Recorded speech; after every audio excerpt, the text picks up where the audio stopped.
إن الحمد لله نصلي ونسلم على رسول الله. نشهد أن لا إله إلا الله وحده لا شريك له، إقرارا بربوبيته وإرغاما لمن جحد به وكفر. ونشهد أن سيدنا محمدا صلى الله عليه وسلم سيد الخلق والبشر، ما اتصلت عين بنظر وما سمعت أذن بخبر. اللهم صل وسلم وأنعم وبارك على سيدنا وحبيبنا ونبينا وشفيعنا وقرة عيننا محمد، وعلى أهل بيته الطيبين الطاهرين، وعلى أزواجه أمهات المؤمنين الطاهرات العفيفات، وعلى أصحابه نجوم الهدى الغر الميامين، أمناء دعوته وقادة ألويته ووزراء دولته وأوصياؤه في أمته، رضي الله عنهم ورضوا عنه، إرغاما لمن سب وشتم وترفض.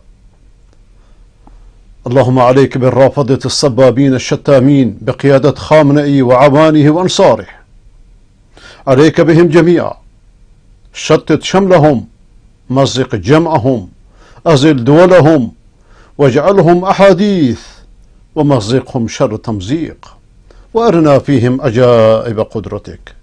إنا نجعلك في نحورهم ونعوذ بك من شرورهم. با حمد و سپاس و ستایش بی حد بر خداوند متعال و با درود بی پایان بر محمد مصطفی علیه السلام و علی آله و صحبه الکرام، و با عرض سلام و ادب شما بینندگان ارجمند در سراسر گیتی از مؤمنان و صالحان و حقجویان و منصفان، با سلام مخصوص به مبارزان و مجاهدان زاهدان، ایران شهر، خاش، سراوان، راسک، بلوچستان، کردستان، و با سلام به ملت ایران که بر علیه طاغوت معمم قیام کرده اند. و خداوند این قیام را مثمر ثمر قرار بدهد و بدعت و خرافه و شرک و دجالگری و رافضیگری و فریبکاری و مکاری و ظلم و مالخوری و بقیه فسادهای روحانیت مدعی تشیع را که روحانیتی زندیق می باشد از سر ایران زمین و منطقه بردارد و اینها را به همان سرنوشت قذافی و قذافی ها مبتلا نماید و اونها را درسی برای ملت ایران و ملل منطقه قرار بدهد. از خداوند متعال تقاضا دارم کسانی که امروز فرض عین خود را که نماز جمعه باشد، بهترین روز مسلمانان در طول سال و در طول ماه و در طول هفته، آسمان ها و زمین در چنین روزی خلق شدند، نماز جمعهشون را بپذیرد و اون کور دلانی که هنوز این نماز را به بهانه امام کوران و کرانی که تراشیدند، خود تراشیدند، دروغی بیش نیست، تعطیل کردند، بعد از 1400 سال یادشون اومده که به درد سیاسی میخوره. اون هم آقای طالقانی خدا رحمتش کنه پیشنهاد کرد که چاره ای نداشتند که قبولش کنند، و الا خود خمینی پلید یک نماز جمعه نخوند، همچنان که سیستانی پلید یک نماز جمعه کسی نمیبیندش. این باندهای ابلیسی که لباس دین بر تن کرده اند از همه پراماسورهای دنیا خطرناکترند. خداوند ما را و شما را وسیله ای برای باز کردن مشتهای فریب قوی که گوناگون رسوا بشند قرار بده و تا ملت دوباره از چاله به چاه نیفتد و راه مستقیم راه قرآن است، همون قرآنی که روحانیت دجال 1000 سال است باش بازی می کند، بیش از 1000 سال. و اینک با این بازی ها در صحنه قدرت اومده و میبینیم که چه بلایی بر سر دین و دنیای مردم آورده است. لیکن راه علاج بیدینی نیست. ابزار دست دیگران نشوید که فردا انگشت پشیمانی چنان بجوید که خود سنگ بر سر خود بزنید. راه علاج در خود قرآن است، در خود ایمان است، در خود دین است. این راهی است که طاغوت‌ها، سیاستبازان، فریبکاران، مکاران به سراغش اصلا نمی روند، چون دنبال قدرتند. و حتی بعضی از به ظاهر متدینان و به ظاهر دعوتگران توحید حتی. از خداوند متعال میخوام که آنچه را که برای اصلاح این نفس سرکش و گناهکار و مصرف بر خویش قبل از دیگران و آنچه را که برای اصلاح قلوب و افکار و رفتار و گفتار و کردار و خانواده و جامعه و اصلاح دین و دنیای من شما مفید است، خداوند آن را به جای اینکه فدای سیاست و سیاست بازی کند، بر قلب و فکر و زبان بنده جاری نماید که دین را فدای دنیا نکنیم، ارزش‌ها را فدای مقام نکنیم، دنبال رو عموم مردم نباشیم، بلکه عموم مردم را آنچه که به خیر و صلاحشان هست راهنمایی کنیم، امعه نباشیم به قول پیامبر خدا صلی الله علیه و سلم.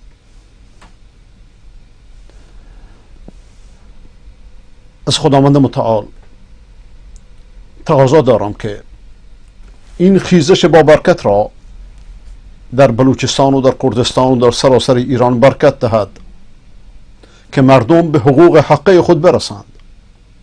ظلمی را که 500 سال است بر سر ایران، سایه شومش را بر سر مردم ایران افکنده است و مردم نمیدانند، اکثر مردم نمیدانند که این ظلم 57 ساله نیست، این ظلم 500 ساله، ریشه عقیدتی داره، ریشه مذهبی داره، ریشه فرقه‌ای داره.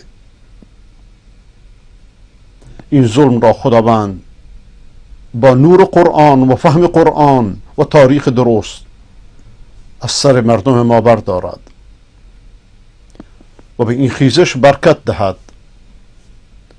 مثل خیزش 57 نباشد که دجالان امام تراش و کذابان ولایت تراش به رهبری دجال قرن خمینی پلید و نجس و همفکران نجسش از مردم بدزدند و چنان جهنمی از میان شما شعارهای دموکراسی بیرون بیاورد که روی هیتلر و شارون و نیرون و کارتیر و بقیه فرعونان تاریخ را سفید کند. و این کار با سیاست بازی، این اصلاح ها با سیاست بازی، با مجامله، با عصا از دست وسط گرفتن، یکی به در زدن و یکی به میخ زدن و یکی به نعل زدن نمی شود. این کار لا يصلح آخر هذه الامه الا بما صلحت به اولها. آخر این امت را همچنان که امام بزرگوار مالک بن انس رحمت الله تعالی علیه می فرماید، آخر این امت را اصلاح نمی کند مگر آنچه که اول این امت را اصلاح کرد. اول این امت را چه اصلاح کرد؟ امت مسلمه را، امت عدل را، امت انصاف را، امت اعتدال را، نه امت غلو و افراط و تفریط و داعشیگری و خوارجیگری و رافضیگری و قبر پرستی. امت توحید، امت عدالت، امت انصاف، امت اعتدال در فهم و در فکر و در اندیشه قبل از هر چیزی. چی اصلاحش کرد؟ کتاب و سنت، وحی آسمانی. آخر این امت هم جز با وحی آسمانی اصلاح نمی شود. با تقلید بوزینوار شرق و غرب اصلاح نمی شود. کلمات شیرین فریبتون ندهد و با کلمات شیرین مردم را هم فریب ندهید. از خداوند متعال تقاضا دارم که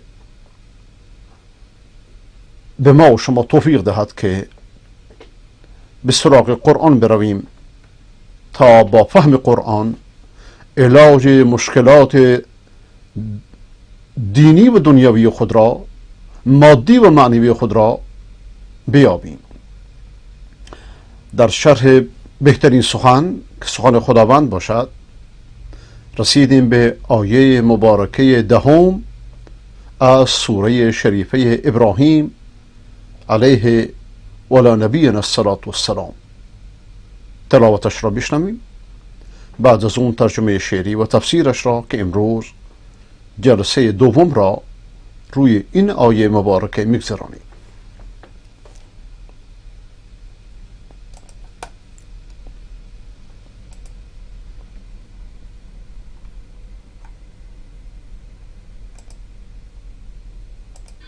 قالت رسلهم أفي الله شك فاطر السماوات والأرض يدعوكم ليغفر لكم من ذنوبكم ويؤخركم إلى أجل مسمى قالوا إن أنتم إلا بشر مثلنا تريدون أن تصدونا عما كان يعبد آباؤنا فأتونا بسلطان مبين.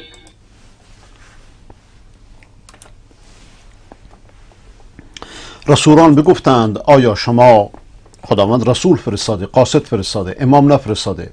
امامت کسبیه، هر کسی میتونه امام باشه، راهبازه.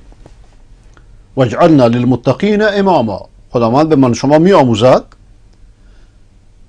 یعنی امامت عمومی است، امامت حق فرد هر مسلمانی است که از خداوند بخواد که او را امام و پیشوا و رهبر اهل تقوا بگرداند، امیر المؤمنین اهل تقوا بگرداند.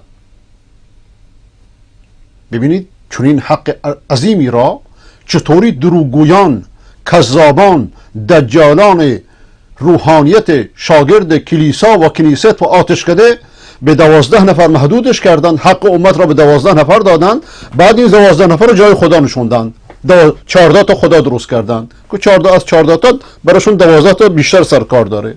بعد همه رو فاکتور میگیرن، یکی که هرگز از مادر متولد نشده، امام کوران و کرانی که امام زمان نامیدنش، شده خدای هستی، تا اینکه سید علی های نجس به حکومت برسند، شاه اسماعیل های صفوی نجس به حکومت برسند، فاطمیون نجس به حکومت برسند و دمار از روزگار مردم در بیارند، بزرگترین دزدان تاریخ باشند، بزرگترین خرابکاران تاریخ باشند،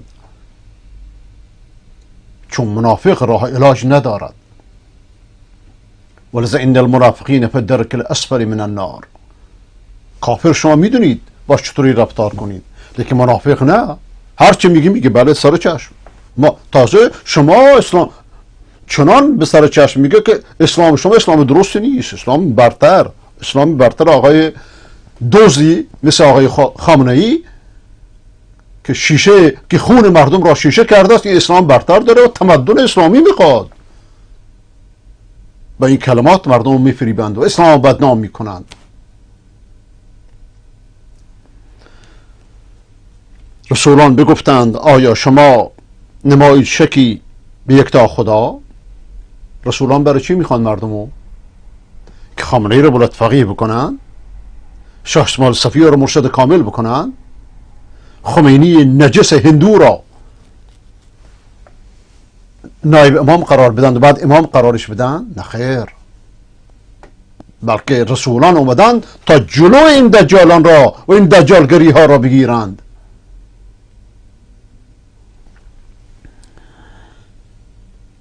خدایی که این آسمان و زمین بود در ید قدرتش، این چنین همه قدرت و دجالان امام تراش و فریب خوردگان پیر و پاتال تراش به امام ها و به شیخ ها و قطب های خود دادن، خدا رو فاکتور گرفتند خاکم بدهند. خدا رو مثل پادشاه انگلستان قرار دادن که قدرت سیاسی نداره، تو بالا بشین، قدرت سیاسی بالا مورد دیگران باشه. چون این اسلام مسخره کردند با امامت و با درویشیگری و با صوفیگری و با عرفانگری. همه اینها تلمذ و شاگردی کلیسا و کنیسه تو آتشکده است.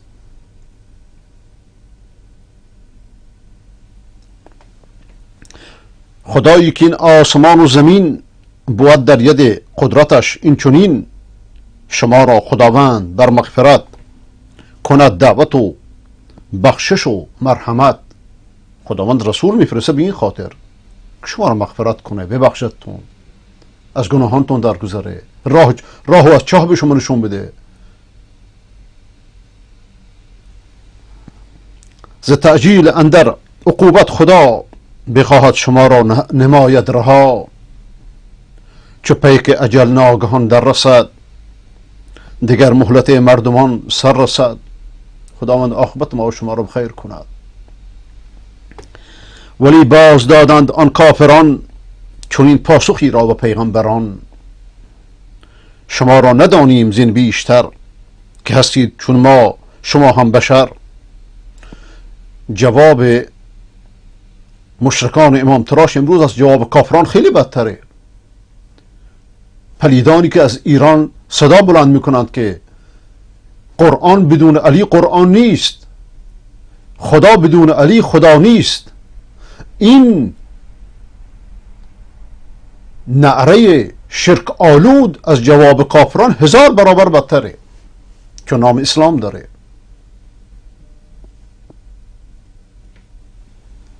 همه اینها در زیر سایه پلید خامنه‌ای قرار داره.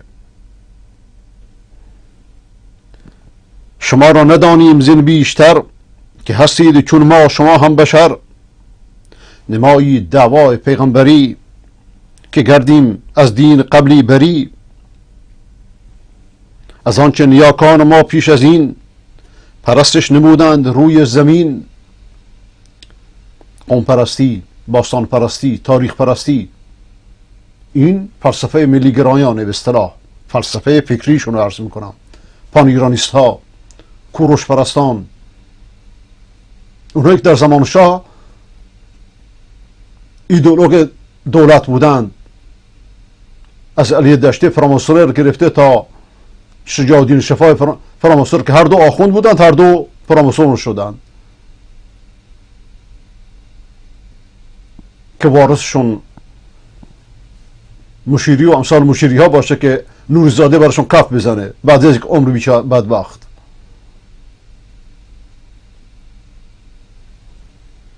از آنچه نیاکان ما پیش از این، پرستش نمودند روی زمین. چو هستید مبعوث پروردگار، دلیلی بیارید بس آشکار.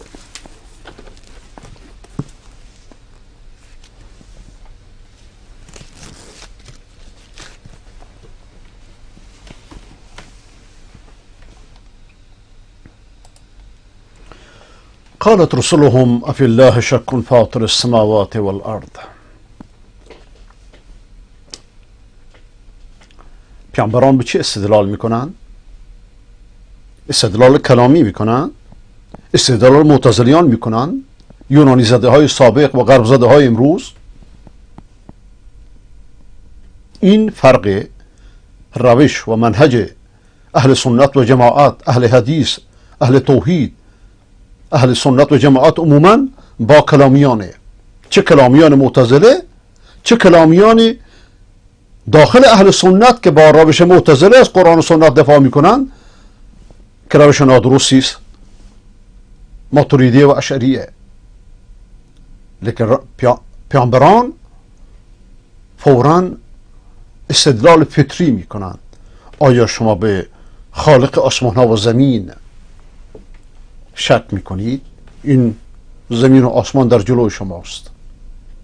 همه این کائنات، همه این هستی که در مقابل من شماست، ناطق به عظمت خداونده. من شما را به کی دعوت میکنم؟ بر خالق این هستی. پیامبران مردم را به سوی عبادت خالق این هستی، به سوی آفریدگار دعوت میکردند، نه به سوی مرده ها، نه به سوی بتخانه هاشون که بارگاه ها نمیدنش، آرامگاه نمیدنش. آرامگاه چیه؟ این چه مسخره؟ شما چه میدونید تو این قبر کسی آرامه یا عذاب میبینه؟ کلمه آرامگاه اشتباهه. آرامستان یعنی چی؟ اینا تزکیه، اینا قبرستان، قبر. ما نمیدونیم که هیچ کسی جز آن کسانی که خداوند عیناً بهشون شهادت داده. اگر نه امیدواریم که صالحان اهل بهشت باشن، شهیدان اهل بهشت باشن، لیکن اینها رو خدا میدونه.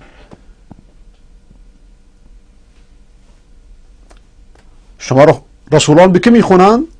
به عبادت پروردگاری که همه این کائنات دلالت بر عظمتش میکنه. این کائنات دلالت بر عظمت امامان میکنه؟ نه، دروغی بیش نیست.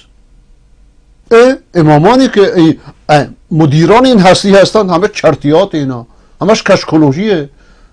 ائمه بزرگوار اهل بیت اهل سنت و جماعت بودن، رافضیان مرد پرست بر اونها دروغ بستند. ولذا 30 سال گلوی ما خشک شده، یکیشون مردانه جلو نمیاد جز با فریب، جز با چاقو، جز با مکر، جز با فریبکاری، برای که میدونند بر باطلند، میدونند که رسوا میشن، میدونند که دزدند، میدونند که دزدان دین و دنیای مردمند. از قدیم همینو میدونستند. اما این کائنات دلالت بر عظمت خداوند داره. این کائنات دلالت بر رحمت خداوند داره. ناطق به علم خداونده، ناطق به خبیر و علیم بودن خداونده. همه این کائنات ناطق به بی‌نیاز بودن خداونده، ناطق به قدرت خداونده.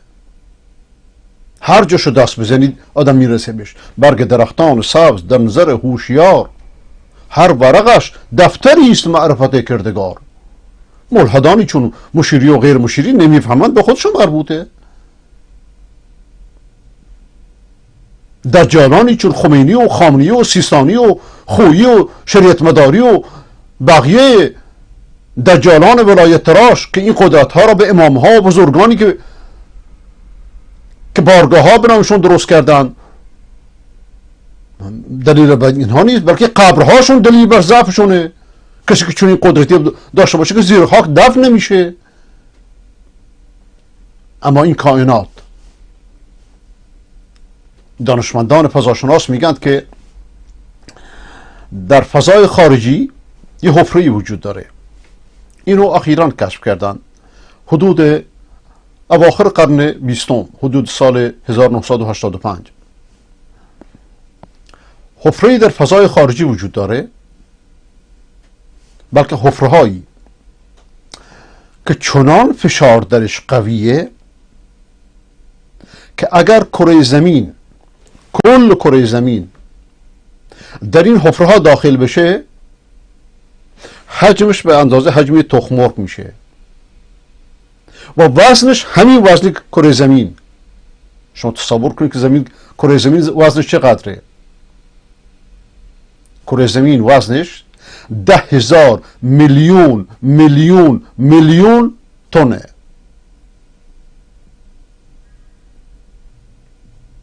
این رقم چطوری تصور کنید؟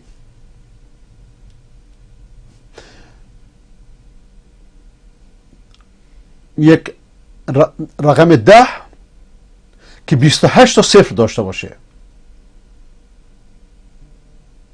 خب اگه این کره زمین در این حفره‌ها داخل بشه، میشه به اندازه یک تخم مرغ حجمش، لیکن وزنش همون وزن خواهد بود. این ولایت تکوینی خداونده. نه مرده هایی که زیر خاکند و شیعیان و بعضی صوفیان و فریب دادند به نام موهومی، به نام امام زمان که امام قرآن و کرانه، به نام موهوم هایی که پیران و فاطلان درست کردند، غوث و قطب و ارشاد و فلان. امامی که بودی تابع دین، شده اکنون خدا و اصل آیین. به دست مفتخران اهل بدعت، امامت گشته اصل این زلالت. اگر دانا قلوب را فاش کردی، 200 عالم نما پرخاش کردی. به قول استادمون علامه برقعی که رحمت خدا بر او باد و لعنت خدا بر کسانی باد که بر او دروغ میگویند و دعوت توحیدیش را تحریف میکنند، امثال قزوینی و دستگاه اطلاعات ایران و دستگاه خامنه‌ای، که نفرین خدا بر اینها باد، که دین و دنیای مردم را با دروغ آلوده کردند، دنیای مردم را با دزدی و فریبکاری و دین مردم را با دروغ و مکاری. بعضی از کهکشان ها سرعتش 240,000 کیلومتر ببخشید در ثانیه.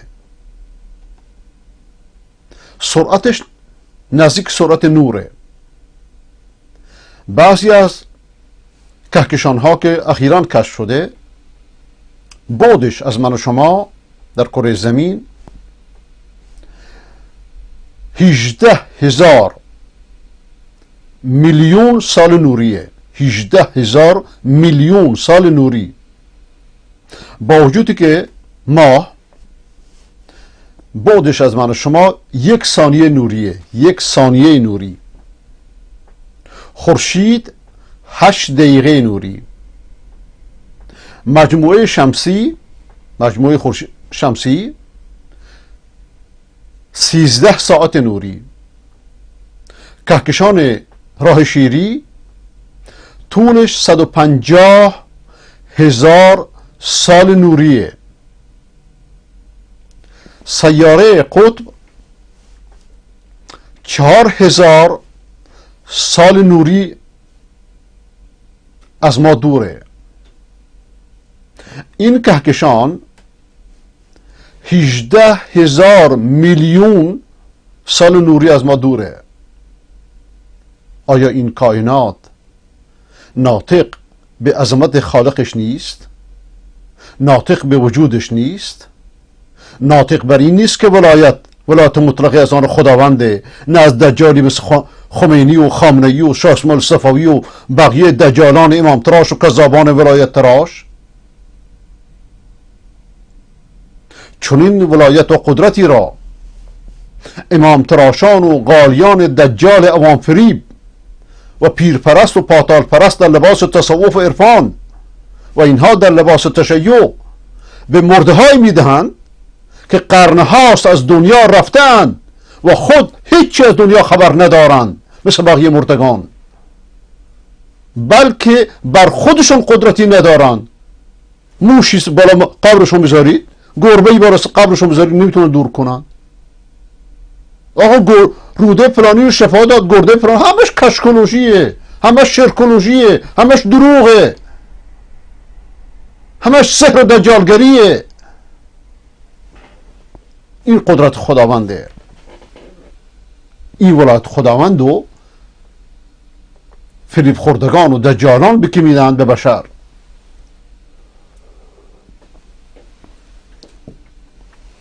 آبی رو که من شما میخوریم، کی باور میکنه اگر یه لیوان آبو در جایی که واقعا در ظرفی که واقعا قفل شده باشه که به هیچ نحوی هوا روش نره، دانشمندان میگن که اگه این آبو فشار بدید، اگر 1,000,000 تن رو آب بذارید، آب قابل فشار نیست. 1 میلیمتر هم فشار قبول نمیکنه،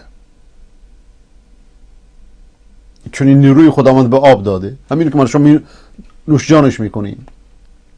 اگه آب بخواد منبسط بشه، هیچ چیزی نمیتونه جلوش وایسته. شدیدترین معدنها در وقت انبساط آب نمیتونه مقاومت کنه. چطوری این کره زمین رو اگه در حفرهای سیاهی که در فضای خارجی هست مثل اندازه یک تخم‌مرغ میشه فشارشو و وزنش رو حفظ میکنه، این خداوند همون خداونده که این قدرت رو به آب داده. افی الله شک فاطر السماوات والارض. آیا راجع به خدایی که خالق آسمان ها و زمینه شک میکنید؟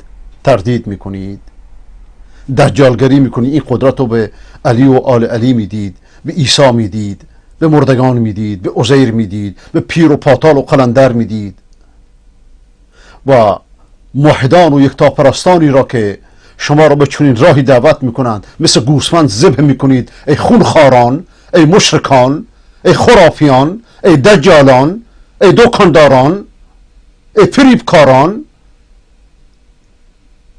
چه در لباس تصوف و چه در لباس تشیع. اگر شما مردید بیایید در میدان علم، بیایید در میدان قرآن بحث کنید. قبل از اینکه مردم و مؤمنان و موحدان و مثل گوسفند ذبح بکنید، بیایید میدان، اگر شما قدرت دارید، میدان مناظره رو باز کنید، میدان گفتگو رو باز کنید.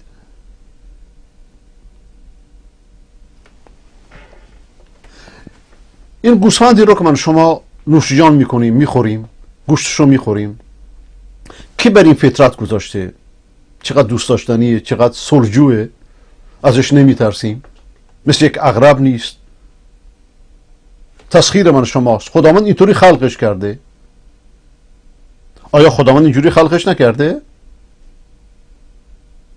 کیست که به طفل یه صفات معینی داده، با این صفات معین من شما چنان دوستش داریم که میخوام تو چشمون بذاریمش، صفایش به سرعت فراموش میکنه. عکس العملش خیلی طبیعیه، براعتی داره، پاکی داره. اگه این صفات رو نمی داشت، اگه طبیعت بزرگان رو می داشت، بچه اگه طبیعت یک جوان 20 ساله 30 ساله رو می داشت، پدر اصلا فرزندش رو دوست نمی داشت، اصلا تربیتش نمی کرد. لیکن خداوند به طفل یک طبیعتی داده که پدر مادر عاشقشن. کیست که آسمان و زمین رو به این شکل آفریده؟ کیست که به خورشید این حرارت معتدل داده برای من شما؟ وقتی به من شما برسه، اگر مثلا من شما در کره ماه می بودیم، شگفتی ها می دیدیم. چطور؟ در روز درجه حرارت در ماه 350 درجه میرسه. در شب در روز 350 درجه بالا صفر، در شب 250 درجه زیر صفر. آیا با چنین وضعی میشه در روی کره ماه زندگی کرد؟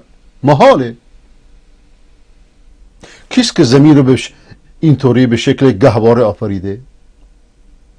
امام؟ پس چرا خودش زیر زمین دفنه؟ امام زمان؟ چرا خودش فراریه؟ هنوز از دولت عباسیان فراریه، نمیدونه که عباسیان رفتن. چرا بیرون نمیاد؟ میگن که از ترس مرگ میترسه. این ترسو میخواد امام بشه؟ کیست که این آب و با این طبیعت خلق کرده، این سبزی ها رو در آورده؟ کیست که این کوه ها رو به شکل ستونی برای ثبات زمین قرار داده تا اینکه زمین تعادلش حفظ کنه؟ خداوند میگه منم. دیگرانی که چرت و پرت میگن بیان دلیلشون بیارن. هیچ کسی تونسته همچین ادعایی کنه؟ آقا علم که ایجاد کرده؟ علم که خالق نیست، که علم خالق نیست، علم روابط رو نشون میده، علم خلق کننده نیست. افی الله شک. خب اگه یه چیزی نیاز به یک دلیل داشته باشه، شما 2 تا دلیل 3 دلیل پیدا کنید، قوی تر میشه. اگه 4 دلیل 5 دلیل پیدا کنید، قوی تر میشه. چطور اگه میلیارد دلیل باشه برای ابد؟ این دلیل عظمت خداونده. دلیل بر اینه که خالق ما تنها اوست، رب ما تنها اوست، مشکل گشای ما تنها اوست، زنده کننده ما تنها اوست، سرنوشت ما تنها در دست اونه. معبود راستین تنها اوست، رحمان و رحیم تنها اوست، ملک و قدوس و سلام و مؤمن و مهیمن و عزیز و جبار و متکبر، همه صفات و علیا مخصوص اوست. الان برو نوحه بخون، برو سینه بزن، برو از سر قبرها کمک بخواه، برو دست پیر و پاتال و این قلندر و اون قلندر رو به نام تصوف بپوش. جز اینکه خودت را بدبخت کردی هیچ کار دیگری نکردید. جز اینکه خودت را مشرک کردی هیچ کار دیگری نکردید.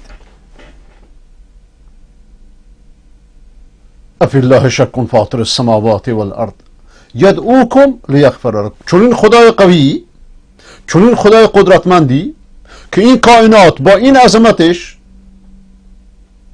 دلیل قدرت اوست و هیچ کسی هم چون ادعایی نکرده جز خودش که اینو دلیل قدرت خودش نشون میده و اینم دلیلشه و پیغمبران هم فرستاده بر این کار و عقل و هوش و حواس هم به من و شما داده برای فهم این کار.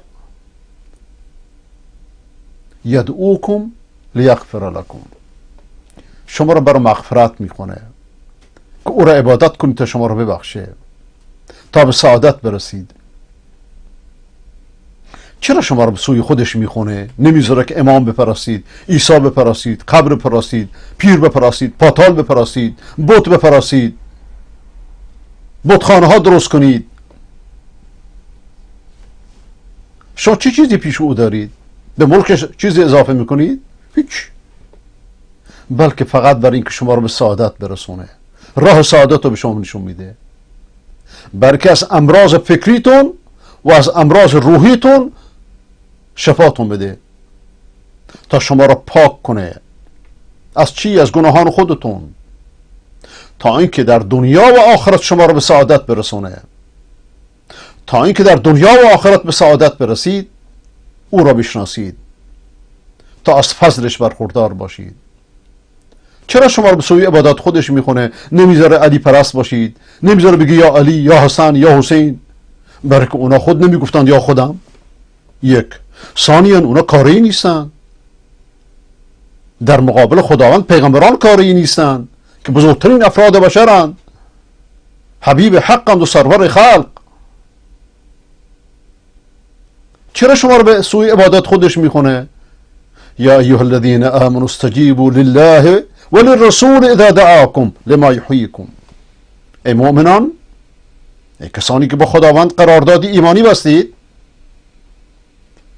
طرف قرارداد با خداوند شده اید و این قرارداد رو با شهادتین امضا کرده اید و علامت این قرارداد نمازهای پنجگانه تونه و بقیه شعائر دین که رافضیگری هم با همه این شعائر بازی کرده به نام اهل بیت، همچنان که روحانیت دجال عیسی پرست با دعوت پاک و توحیدی عیسی علیه السلام بازی کرد، همچنان که روحانیت دجال عزیر پرست با دعوت توحیدی و اسلامی موسی علیه السلام بازی کرد. والکفر کل ملت واحده، کفر و شرک همش یک ملته، اسمها مهم نیست که چه باشه. یا ایها الذین آمنوا استجیبوا لله وللرسول. ای کسانی که ایمان آورده اید، استجابت کنید به خدا و به رسول، نه به امام. امام خودش مکلفه به رسول دعوت کنه، نه به سوی خودش. امام اگر به یک آیه، امام یا غیر امام، هر کسی دیگر، پیر، پاتال، قلندر، غوث، قطب، این اسمای شرکی که درست کردند، غوث خداونده نه افراد. اگر به یک آیه از آیه های شریفه‌ای که بر سرور خلق و حبیب حق جناب محمد مصطفی علیه السلام نازل شده ایمان نمی آوردن، مثلشون میشون مثل ابو جهل و ابو لهب. چه امام چه غیر امام. اذا دعاکم لما یحییکم، وقتی که شما را به چیزی میخوند، چرا نمیگه دوتاشون؟ اینجا ضمیر مفرد میاره، برای که خود دعوت خدا و رسول یکیست. رسول جز دعوت خدا چیزی نمیخوند. رسول مردم به خودپرستی نمیخوند. نمیاد به مردم بگه که یا محمد مدد، اعوذ بالله، یا نبی مدد، اعوذ بالله. مدد از خداونده، امداد از خداونده. خود خداوند اگر در یک لحظه با اکسیژن، با هوا، به رسولان، به مخلوقات مدد نمی کرد می رفتن مثل باقی بشر. اذا دعاکم لما یحییکم، شاهد اینجاست، وقتی که شما رو به چیزی میخونه اون چی که شما رو زنده میکنه، زندگی معنوی شما، زندگی دنیوی شما، زندگی آخرت شما، زندگی جاودانه شما مرتبط به دعوت خداونده. ولذا ناباور، ملحد مثل میته، مثل مرده. ولذا خداوند در سوره فاطر میفرماد و ما انت بمسمع من فی القبور، اونی که در قبرهان مردن تو نمیتونه اونا رو بشنوانی. خداوند و پیغمبرش میفرماد تو با مرده ها نمیتونه بشنوانید. میلیون ها پیر و پاتال پرست امروز میگه که غوث و قطب و جیلانی و این و آن همه در پهلوی مان، اصلا ما رو میبینن، اصلا ناظرمان اعمال ما رو میبینن. چه شرکی بالاتر از این، چه کفری بالاتر از این، چه غلوی بالاتر از این؟ مگه رافضیان راجع به ائمه خود چه غلو کردن جز همین ها؟ تا این مطالب درست نشه مسلمانان به همین خاری و ذلتی که هستند باقی خواهند موند. ولذا شرق و غرب متفقند بر علیه زدن موحدان، چه در لباس مسلمانان چه در لباس غیر مسلمانان. کافر، مشرک، ملحد مثل میته، اموات غیر احیا، مرده‌اند، زنده نیستند. کانهم خشب مسنده، مثل چوب خشک میمونند. انهم کالانعام بل هم اضل سبیلا، بلکه مثل چارپایانند، بلکه از چارپایان گمراه‌ترند. مثل الذين حملوا التوراة ثم لم يحملوها كمثل الحمار يحمل اسفارا. اونهایی که حامل تورات بودند، خداوند مسئولیت حمل تورات که کتاب آسمانی است، کتاب آسمانی بود قبل از اینکه تحریفش کنند، قبل از اینکه باش بازی کنند، قبل از اینکه شاگردانشون که بعد که امامت تراشیدند به نام امامت با قرآن بازی کنند، دو جلد قرآن رو به امام زمان نزاییده بدن که بعدم که با خود به دوزه ببره، بعدم که میاد با تورات و تلمود میاد. یک امام زمان صهیونیست براتون درست کردن. این جنگای زرگری فریبتون نده. ثم لم يحمل، اون تورات اصلی رو، اون تورات و کتاب خدا رو مسئولیتش رو ادا نکردن. مثلهم كمثل الحمار يحمل اسفارا، مثل چارپایانی میمونند که 4 کتاب دوشش بارش باشه. این شامل اهل انجیل هم میشه، شامل اهل قرآن هم میشه. هر کسی که کتاب خدا را، چرا قرآنی مثال ها رو بر من شما میاره؟ یعنی که کتاب خدا را پوسکنده، صاف، روشن به مردم برسانید، نه که اثار از وسط بگیرید، مردم بدبخت کنید، در خدمت دجالان قرار بدید، در خدمت قاسم سلیمانی قرار بدید، قاسم سلیمانی نجس و خونریز و مجاهد بدونید، خمینی دجال و امام بدونید، خامنه‌ای دجال و امام بدونید، بلکه قرآن پوسکنده به مردم بگید. بقیه دلها با خداونده. ولذا این آیه شریفه شامل همه ادیان و شامل همه کسانی میشه که سخن خدا را آنچنان که باید باشه به مردم نمیرسونند و فدای سیاستش میکنند، فدای مصلحتش میکنند. ولذا قرآن به همه اینها میگوید که کانهم حمر مستنفره، مثل چارپایانی میمونند که اینور اونور میپرند، پرت من قصور، از جایگاه خود فرار کردند، بلکه بدتر از این بهشون سب و شتم میکنه. بلکه رهبران دینی گمراه بشن، دنیای مردم گمراه میکنند، حکام گمراه میکنند. گمراهی بسیاری از حکام به خصوص رافضیان از گمراهی عالمانشونه. قرآن بهشون فحش میده. فمثله كمثل الكلب ان تحمل عليه يلهث او تتركه يلهث. عالمان سو مثالشون مثل سگانی میمونه که بهش حمله کنید او میکنه، ترکش کنید او میکنه. کافر این چونینه، ملحد این چونینه، تحریفگر این دین این تحریفگر دین این چونینه، بازیگر دین این چونینه، مصلحت پرست با دین این چونینه. گاهی مثل حیوان قرآن شبیهش میکنه، گاهی مثل چارپا شبیهش میکنه، گاهی مثل سگ تشبیهش میکنه. احساس نداره، ارزش نداره. لیکن خداوند شما را چرا میخونه؟ یدعوکم، به سوی خود شما را میخونه. لیغفر لکم، تا شما رو مغفرت کنه، تا از مرتبه حیوانیت به مرتبه انسانیت برسونتون، تا از شقاوت به سعادت برسونتون، تا از ذلت به عزت برسونتون. یدعوکم لیغفر لکم من ذنوبکم. انشاءالله که اینو در جلسه سوم ادامه خواهیم داد. و آخر دعوانا ان الحمد لله رب العالمین و صلی الله علی سیدنا محمد و علی آله و صحبه اجمعین. قبل از هر چیزی امروز از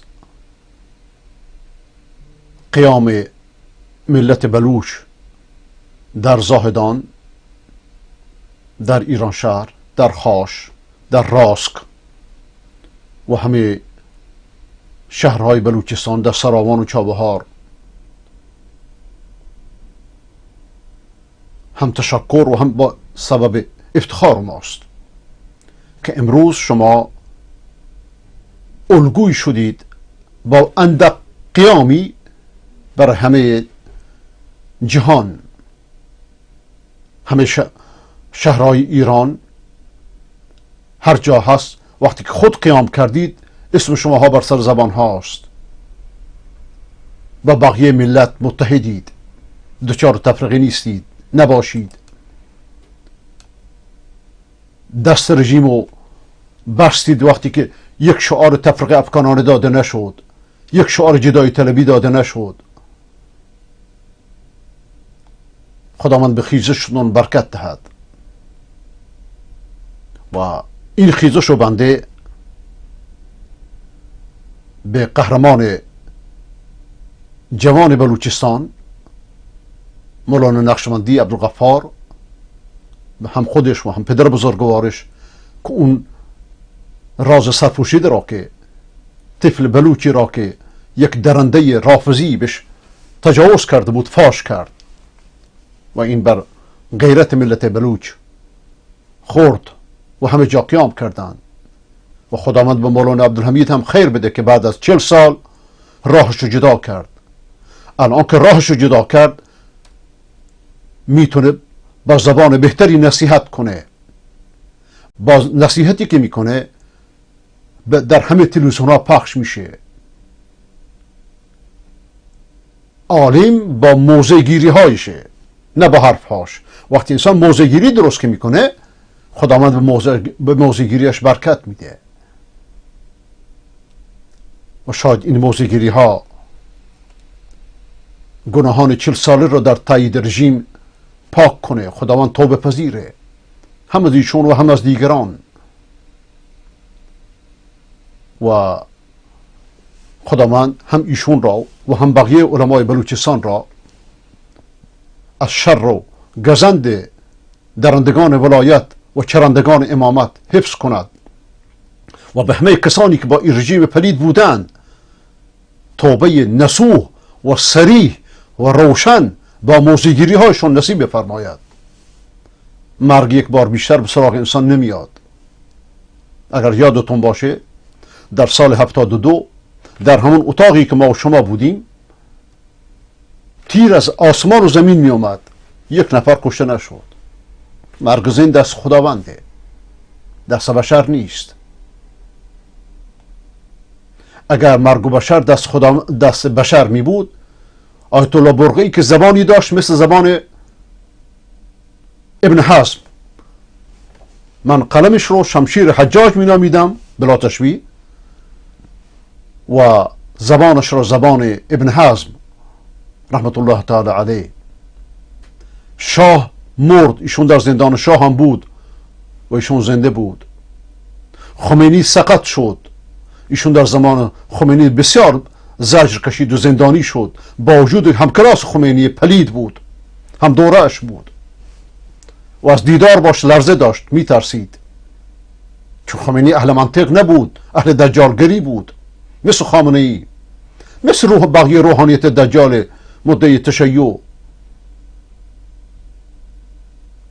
خمینی مرد و ایشون زنده بود. 30 سال به زندانی دادن، 15 سال به زندانی دادن، تیرش کردن، هیچ. بعد از که ترورش کردن، بعد از بیداریش میدونی چه گفت؟ اولین کلمهش، من زبانم کار میکنه، بله، بیا خمینی بگه که من هنوز زنده ام، بقیه رو تاریخ مینویسه. نشان مرد مومن با تو گویم که چون مرگش رسد خندان بمیرد. مفتی زاده چنین شجاعتی داشت، خداوند رحمتش کند و از خطاهاش درگذرد. خداوند شهدای توحید را، آقای مفتی زاده رو، آقای قلمداران را، آقای برغیی را، آقای مظفریان را، آقای شریعت سنگلجی را، آقای کسروی را، آقای شعار را، مولانا عبدالملک را، مولانا عبدالعزیز را، مولانا دامنی را، هر دم از این آسمان غمزده غرق ستاره هاست، هر دم ستاره‌ای به زمین میکشند و باز. همه شهدای بزرگ ما و شما را رحمت کند و به ما و شما توفیق بدهد که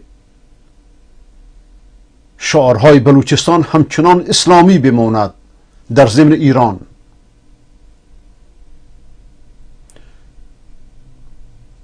بدبختی من شما روزی شروع خواهد شد که این خیزش از مساجد شروع شده. مواظب باشید که دزدان سیاسی در داخل و خارج ندزدنش. و همچنین کردستان، خداوند علامه روی را رحمت کند و بقیه شهدای کردستان را.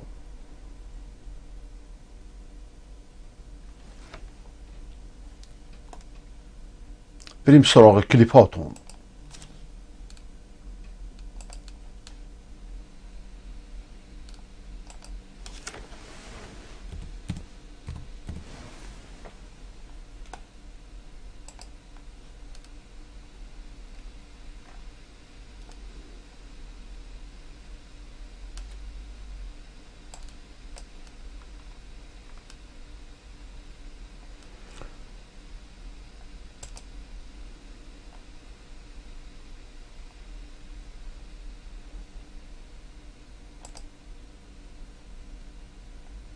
جوان سید امیرحسین دور، من نمیتونم بخونش، جوان 23 ساله اهل سنندج 16 آبان در میدان اقبال سنندج توسط نیروهای امنیتی ربوده شد و تاکنون هیچ خبری ازش نیست.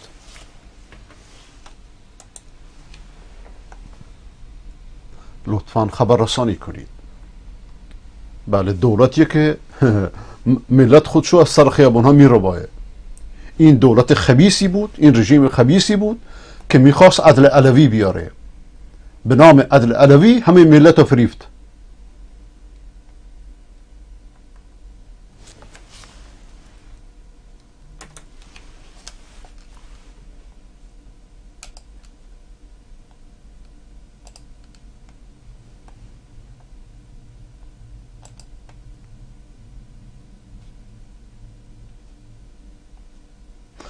آلونک و کپر بلوچنشینان و بلوچ رو ببینید چطوری تخریب میکنن. بری خونتون وای نسین. بودو دمپایتو بردار، سری باش. اگه خونه میداشت که تو کپر نمینشست. بلند تخریب کنی بچه ها. بری خونتون. بودو وای نسته، بودو کامل تخریبش کنی.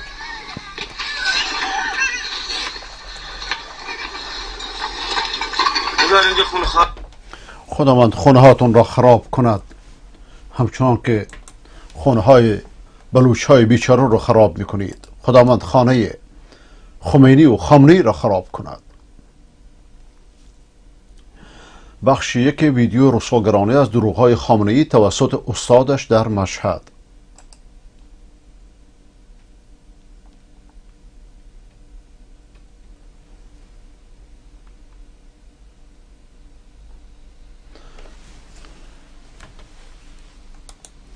آیت الله شمس خراسانی از شاگردان خمینی، استاد دوران تحصیل خامنه‌ای در حوزه بود، هر دوشون خدا لعنت کنه. او در ویدیوی تازه منتشر شده میگوید خامنه‌ای دروغگو و جائل است. الان وقتشه. او اصلا در درس آیت الله میرانی شرکت نداشته. میرانی خودش انسان پلید و نجسی بود، بسیار متعصب، دشمن موحدان، اما او خود را به واسطه شرکت در کلاس های میلانی به عنوان مجتهد جا زده است، آن هم 6 سال تحصیلات دروغین. راز یک ویدیو مشکوک برای رسوا کردن خامنه‌ای منتشر شد که نشان می‌دهد بعضی‌ها احتمال می‌دهند نظام برای حفظ خود ممکن است سید علی خامنه‌ای را قربانی کند. در این باره اما اگرهای زیادی وجود دارد، اما انتشار یک ویدیو در روزهای اخیر با این احتمال ارتباط معناداری پیدا کرده.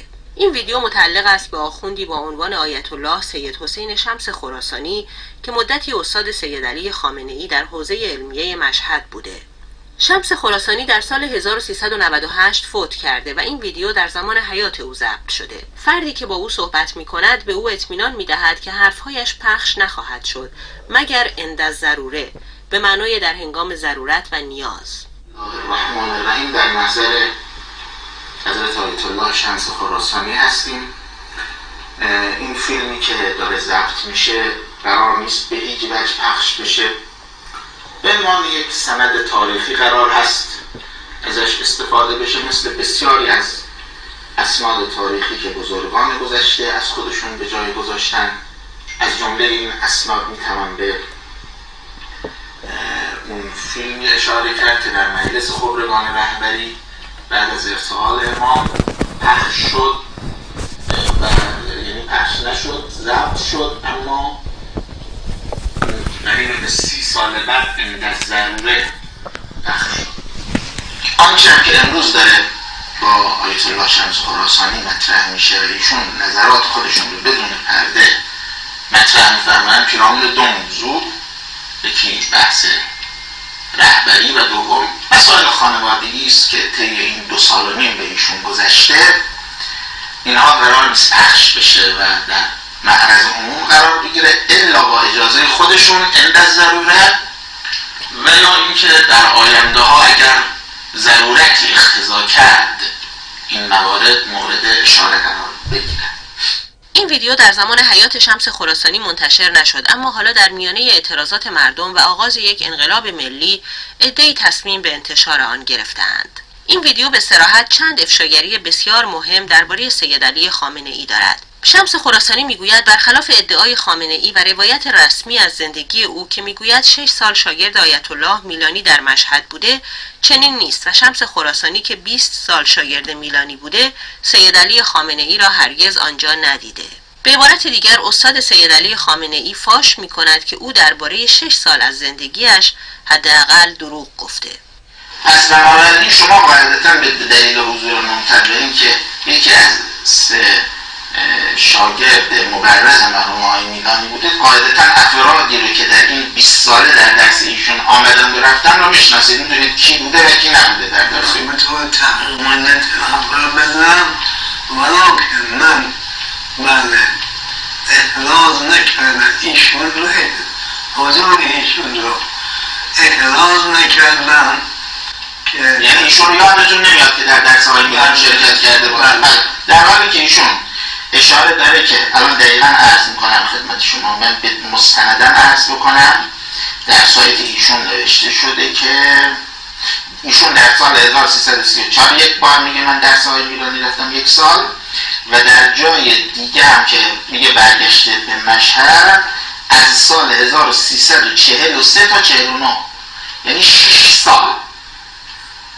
6 سال ایشون مدعی هست که دیگه اون سالهایی که حتما شما حضور جدی داشتید و دیگه سالهای تقریبا آخر حضور مرحوم آقای میلانی بوده. بندم چه احرازی ندارم که ایشون در این مدت آمده باشن، یعنی حالا این یک سال میشه بعدم ثم اینکه از عالی شخصی به این مقدار دست کسی برن موجب اشتهاد اون نخواهد شد.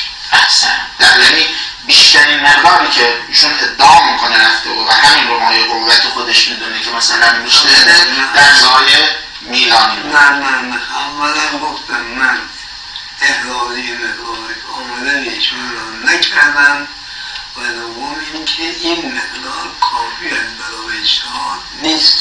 بسیار طبق قوانین شرعی برای اینکه یک آخوند مجتهد بشود باید شاگرد آخوندهای مجتهدی باشد و کتابهای مناسبی نوشته باشد که طبق افشاگری‌های شمس خراسانی سید علی خامنه‌ای هیچ کدام از این دو شرط را ندارد. شمس خراسانی میگوید فرستاده‌های زیادی از سوی خامنه‌ای نزد او آمدند که چون او استاد خامنه‌ای بوده تاییدش را برای اجتهاد و مرجعیت خامنه‌ای بگیرند، اما او قبول نکرده و امضا نکرده به همان دو دلیل. یک اتفاقاتی در اوائل دهه 80 افتاد. یه عده افرادی آمدن به شما، البته به صورت قبلترش از دهه 70 بعد از ارتحال مرحوم آیت الله عراقی تلاش بسیاری صورت گرفت که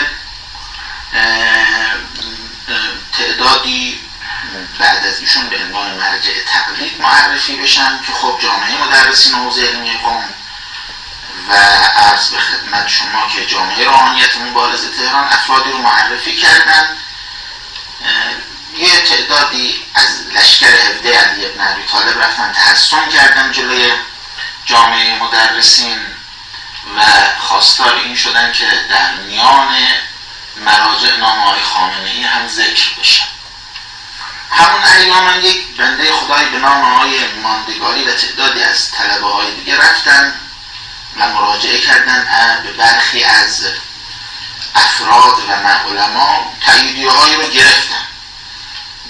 از جمله به خود هستالی هم مراجعه کرد آقای ماندگاری. میخوام در این زمینه اون خاطره ای رو که دارید اشاره بفرمایید. بحث آقای ماندگاری در سال 73 بعد از ارتحال آقای عراقی آمد به شما مراجعه کرد. چه گفت و شما جوابتون چی بود به ایشون؟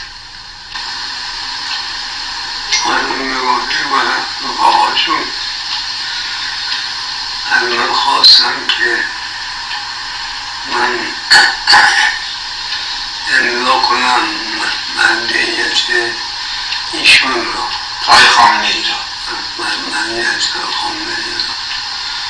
من گفتم که حال است که از کنم که مرجعیت بخصوص امضا از کنم که تعیین بشن باید مرجعیت رو دو نفر عادل خوبله تعیین کنن و بعد مردم یعنی دو تا عادل خوبله تعیین کنن و بعد به مردم معرفی کنن و مردم از او بخواهن که ما میخواهیم از شما تقلید کنیم و شما برای ما رساله بنویسید و هر خون که جواب من در اینجا همین مقدار که یعنی شما امضا نفرمودید این قضیه؟ من گفتم امضا نکردم و گفتم به جواب دادم، گفتم که باید خبره به تعیین کنن و به مردم معرفی کنن اون تعیین شده رو و بعد مردم برن اون تعیین شده بخواهن که رساله بهشون بدن. خب این دلیل برای این نبود که خود شما قائل نبودید به اینکه ایشون مراد من مقصود من همین بودم که از کن که من ایشون رو امضا نکردم که ایشون مرجع هستن. بسیار بسیار. شمس خراسانی همچنین افشا می کند که رئیس دفتر رهبر جمهوری اسلامی محمدی گلپایگانی به سراغ او آمده و با پیشنهاد پول سعی داشته او را بخرد که اجتهاد و مرجعیت سید علی خامنه‌ای را تایید کند، اما او نپذیرفته. از ظاهر بعد از اینکه شما یه مطالبی رو فرموده بودید جایی در طی دو نوبت، یک بار آقای حسینی نام، یه بارم آقای محمدی گلپایگانی میان دیدن شما، این دو تا موضوع ما بعد از اینکه شنیده بودم به حال شما حرفایی در مورد مراتب علمی خامنه ای زده بودید. با آقای حسینی دیدارش چجور بود با شما؟ این رو بفرمایید. سیدی بود آمد و از دفتر آقای خامنه ای در از دفتر آقای خامنه ریاست ایشون بود و آمد منزل ما و همچین رو تعریف باید این چیز رو از کنسم نشون که حرفایی میزن در بالای ایشون و من هم اون حرفا رو تغییر نمی کردم. درست. بعدی که حرکت میکرد بعدم میخواست من پول بده. من تو رهرو باش آمدم گفتم من این پول رو از شما نمیگیرم، منم به یک ریاض قانون محتاج باشم، من شما میخواهید منو بخرید، من خودم رو نمیفروشم. در این ویدیو افشا می شود که سید علی خامنه ای و عواملش وقتی از راه رشوه به نتیجه نمی رسند که از شمس خراسانی تاییدیه مرجعیت بگیرند، دو مأمور اطلاعاتی را در قالب زن و شوهر به او نزدیک می کنند که به پرستاری او بپردازند و از بیماریش استفاده کرده او را راضی به دادن تاییدیه اجتهاد برای سید علی خامنه ای کنند که در این راه هم موفق نمی شوند. خب آنجان تقریبا شاید از اواسط دهه 80 جور که یادم میاد 87 88 86 تو همین حول و حوش به هر حال این مقداری عوارض جسمی شما زیاد شد و دیگه تقریبا مسجل شد که امورات شخصی رو خودتون نمیتونین انجام بدید و نیاز به یک همراه و پرستار و یا حداقل کسی که به شما کمک کنه دارید. علی این حال عرض به خدمت شما خانواده و بچه ها شما رو خیلی یاری نمی کردن تا اینکه پای یک زن و شوهری باز شد به نام خانم عفت فراهانی و آقای علی دانشمندی. اظهار علاقه کردن به شما، آمدن خدمت شما رسیدن و شما رو طی چند مرحله بردن منزل خودشون در تهران و در طی چند نوبت، یعنی به دفعات مختلف هم اتفاق افتاد. درسته؟ خب یکی از حواشیش همون اصرار آقای دانشمندی برای که شما بحث مرجعیت آقای خامنه ای رو جا بندازین. درسته؟ و تو جلسات مختلف شما رو میبرد اونور اینا هم یه شکل اشاره بود.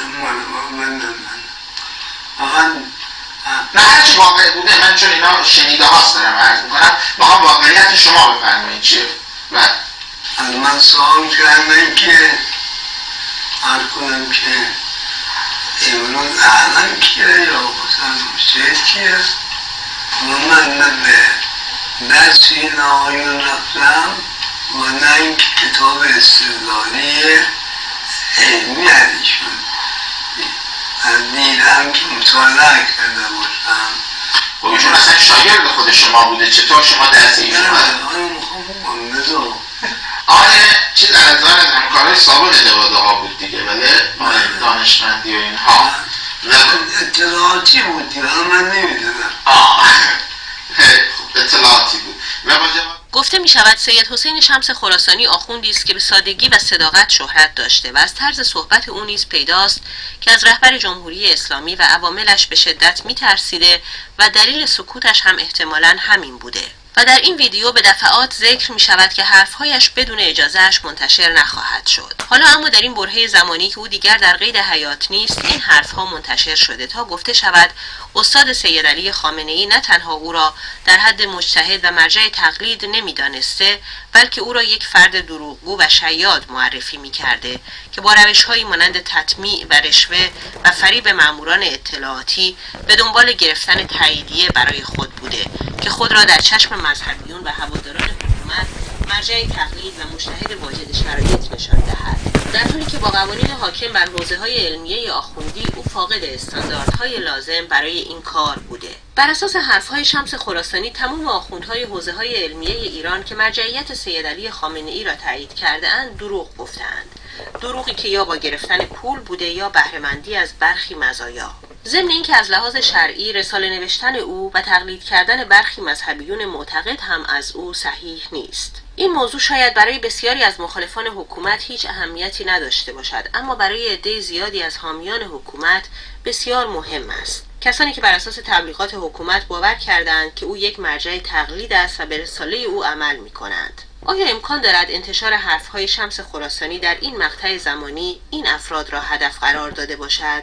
یعنی کمک به ایجاد شک و تردیدهای بیشتر درباره شخص سید علی خامنه‌ای و زمین چینی برای شکستن تصویر او در ذهن حامیان نظام و در نتیجه قربانی کردن او برای حفظ نظام؟ برای پاسخ به این سوال باید به برخی اظهار نظرهای دیگر در محدوده اتفاقات این روزها توجه کرد. به عنوان مثال ابراهیم فیاض، جامعه شناس اصولگرا، علامت‌های واضحی از یک نوع بازگشت به اصلاح طلبی ارائه می‌دهد. او میگوید محسن فخریزاده سنتور میزده و باید هنر و از جمله موسیقی و تئاتر و اجرای کنسرت‌ها را به دانشگاه‌ها برد تا دانشجوها آرام شوند و حتی مردم. نه که همین دانشگاه بشه سرتاپا هنر. همین در ابوریحان بیرونی که سال به سال باز میشه، زورای ارکسترایی داشته باشیم، خود دانشجوها هستن تو هنرهای زیبا بیان بنوازن. هر روز یه تئاتری داشته باشیم تو تمامی آمفی‌تئاترهای دانشگاه تهران. همه دانشگاه‌ها یه آمفی‌تئاتر دارن. اینجا تئاتر دانشجویی، الان این خانمی که داشت اینجا برای ما کار کرد گفت من تئاتر خوندم. الان همین خانم به جای که کاری ابوریحان بیرونی که سنی بوده، چرا عقیده‌شو نمیگیری؟ فقط موسیقیشو میگیری؟ چه کاری به تئاتر نویسی شروع کنه، طنز و غیر طنز. کنسرت چی؟ عالی. ای بهش که خیلی چرا اینقدر مخالفت میکنن با خب همین دو مشکل همین دیگه. اونا که اتفاقا من با دکتر آزاد اربکی 10 سال تو اتاقش نشسته بودم، اونایی که با موسیقی میخوان مخالفت کنن، میخواد کشور رو به آشوب بکشن. هنری که خشونت‌های جامعه رو نرم میکنه، هنری که مردم رو توجه به دین میده، به خدا میده. این داره مغلطه میکنه. هنر اشکال مختلفی داره که حتما موسیقی فقط نیست. ببینید اسلامی ها هنرهایی دارن که از موسیقی خیلی بهتره به این معنا که حلاله، درش حرام نیست. همون نه که هنر فانتزی نیست. خب اینا رو الان بگذاریم برای وقتی دیگه، بریم جلوتر.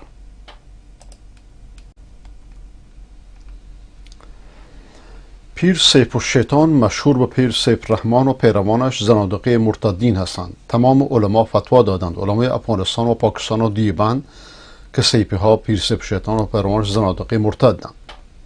رژیم گادری کیه؟ یا گادری نوشته.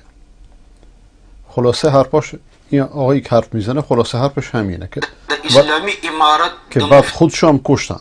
اعظم مولانا عبدالعلی دیوبندی رحمه الله فتوام تاسو ته ما لګولې وه چې هغه فرمایلي و چې د علماو په نیز پیر سیف الرحمن صاحب او سیفیان زنادقه دي، مرتدین دي او واجب القتل دي. تاسو بیا یو ځلې واورئ. این فتواها رو قبلا براتون خوندم مفصل.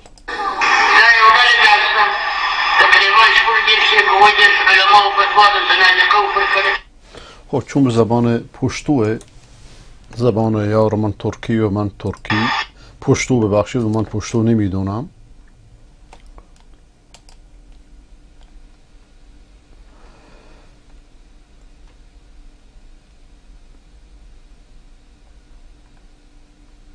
این برادر از خطبای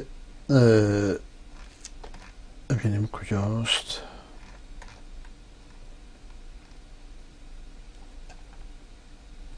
دولت قاتل نمیخواهیم، امام جمعه روستای الیاسی از توابع سرپلزهاب.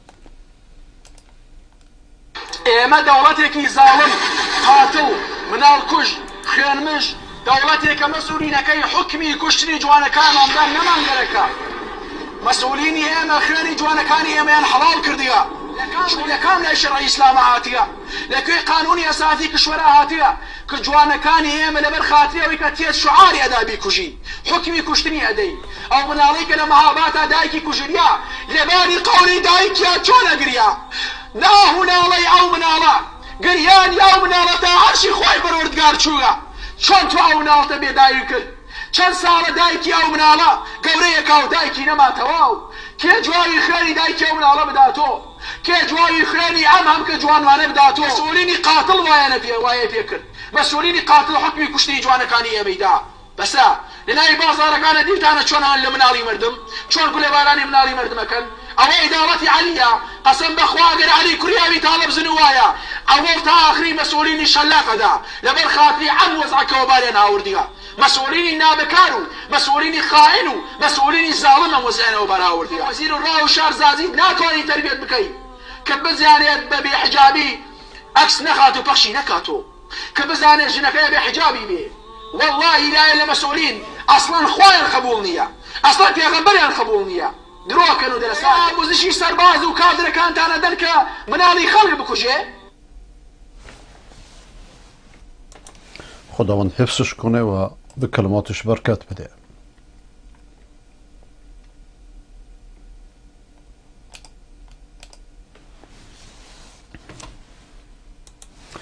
اگر نتونیم آزادی و عدالت را با هم داشته باشیم و مجبور باشیم یکی رو انتخاب کنیم، آزادی رو انتخاب میکنیم که بتونیم به بی‌عدالتی اعتراض کنیم.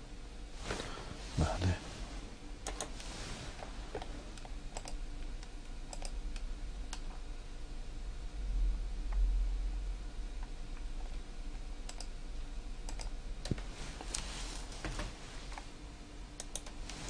هر جای دنیا 14 اتوبوس پر از تروریست های هشت شعبی برای سرکوب و کشتار مردم کشور وارد کشور می شد.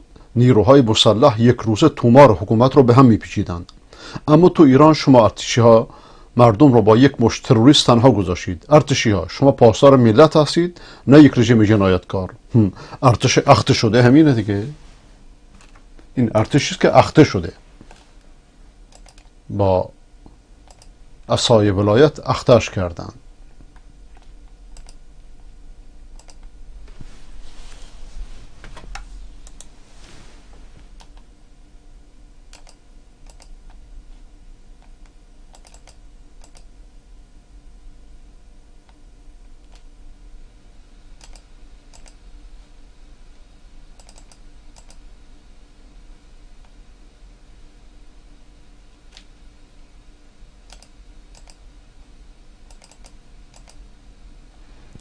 دریای خون که خداوند خامنه‌ای را درش غرق کند.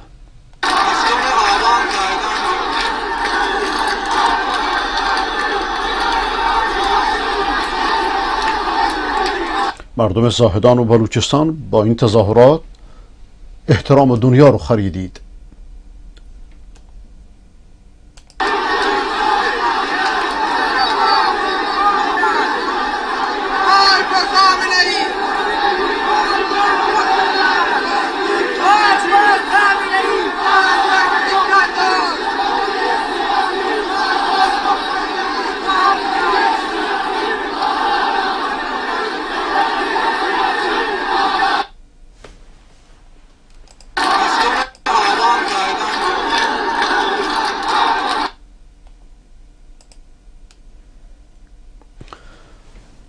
چقدر فرق است بین حیوانی که آموزش می‌بیند تا جان انسانی رو نجات دهد و انسانی که آموزش می‌بیند تا جان انسانی رو بگیرد. شغلتان اگر شریف بود نقاب بر چهره نداشتید. ای اطلاعاتی ها، ای سپاهی ها، ای بسیجی ها.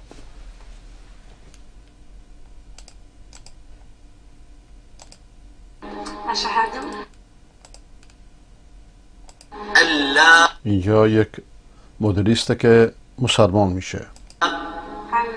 إله إلا الله أشهد أن محمدا عبده ورسوله.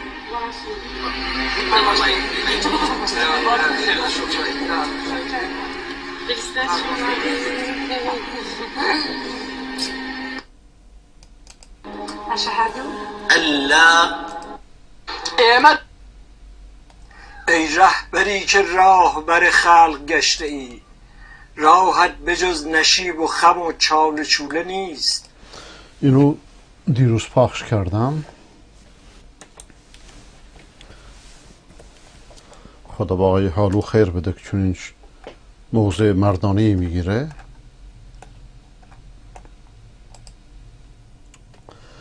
آقای عبدالحمید ثانی: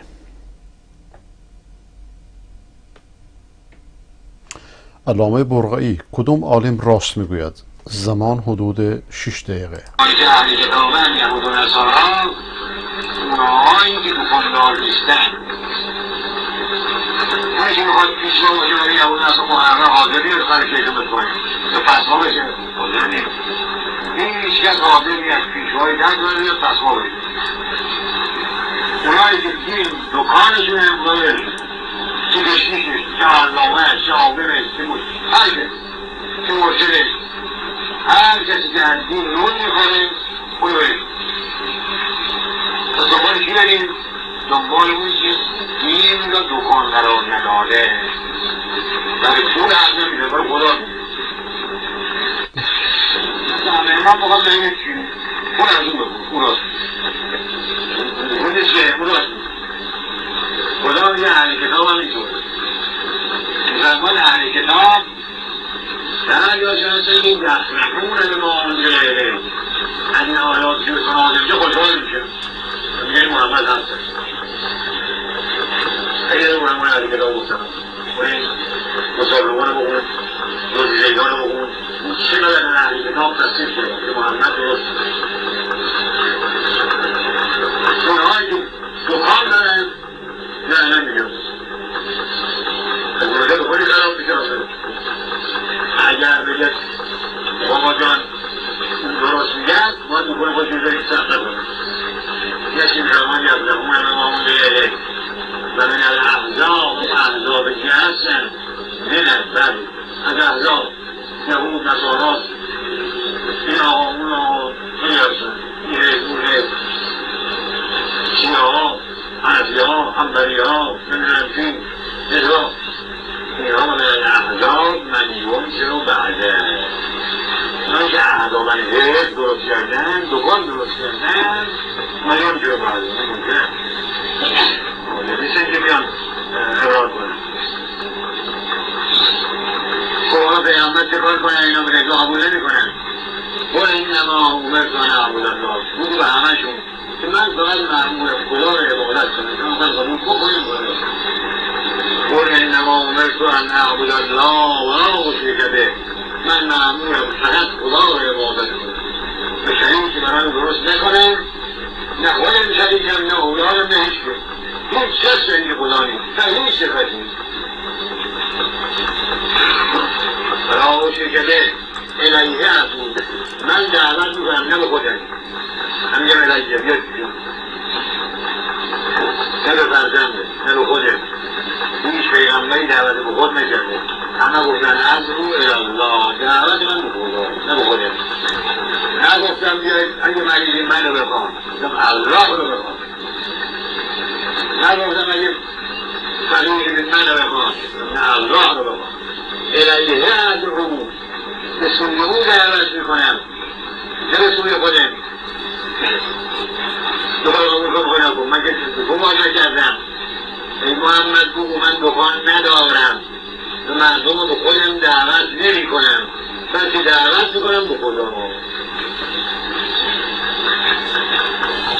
الیه ادعو الیه ما، برگشت همه به خداست، نه برگشتشون به منه نه برگشتشون به حسن نه به حسین نه به سقی نه به نبی، همه احساسون به خدا.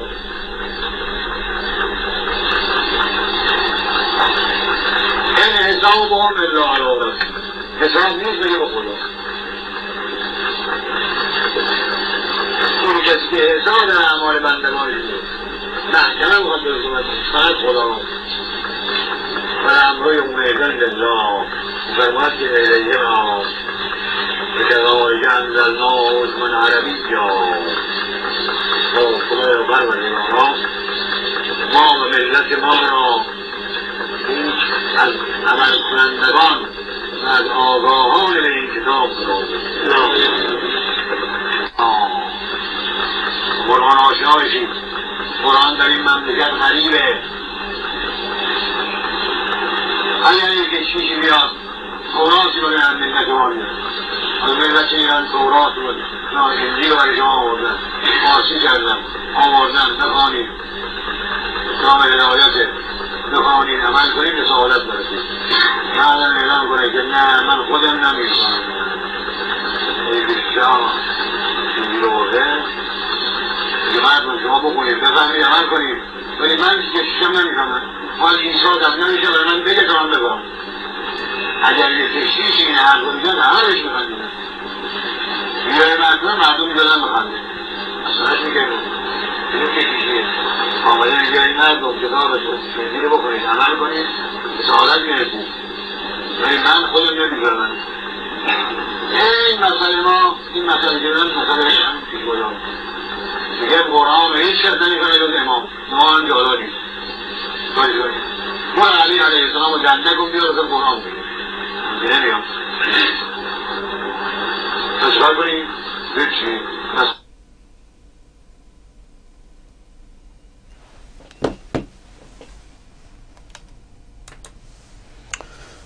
خدا رحمتش کنه و دجالانی مثل قزوینی را نفرین کند که بر ایشون دروغ میبندند.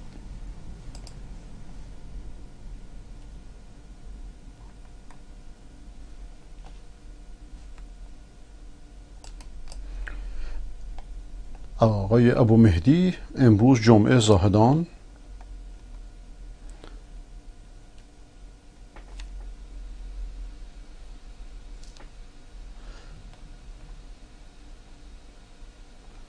در تاریخ بنویسید قلمت بشکند اگر ننویسید مردم ما وقتی که تیر جنگی به سمتشان شلیک میشد فقط یک سجاده بر دوششان داشتند ولی ببین که خداوند به این سجاده چطوری برکت داد.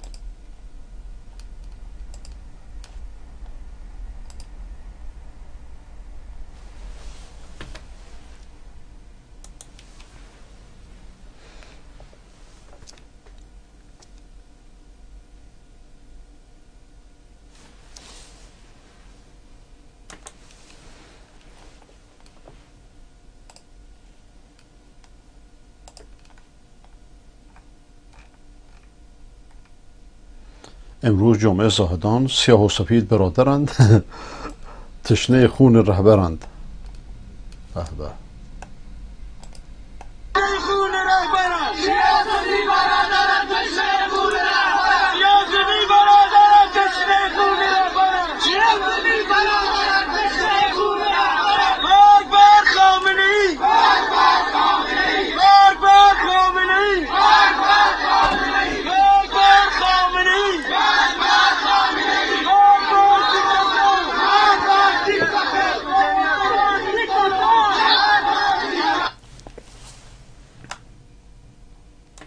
این صندلی چه مزه‌ای داره.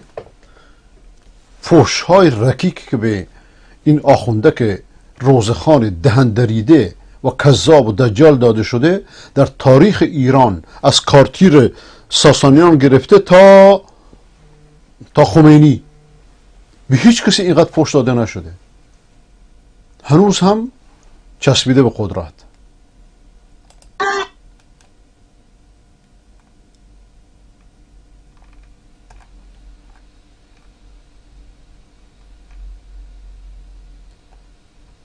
دنیا داره مکافات است که داند بجز ذات پروردگار که فردا چه بازی کند روزگار. همسر هاشمی رفسنجانی و دخترش فاطمه کنار زندان اوین در انتظار لطف رهبری برای اجازه ملاقات با دخترش فائزه. بله همین هاشمی رفسنجانی که خامنه‌ای دجال را رهبر کرد. اون موقع مست قدرت بود خودش. در روزگاری نه چندان دور به دستور هاشمی رفسنجانی علمای اهل سنت را زندان و شکنجه و ترور میکرد و هزاران هزار جوان ایرانی را به قتلگاه جنگ میفرستاد و هزاران هزار مبارز آزادیخواه را توسط لاجوردی قتل عام میکرد. هرگز تصور نمیکرد که در همین رژیم سربنیز شود و فرزندانش در پشت میله‌های زندان التماس ملاقات داشته باشند. البته فرزندانش با زندانی شدن شاید اندکی از گناهان خود و اونها را کفاره بدن. این هم تصویرشون.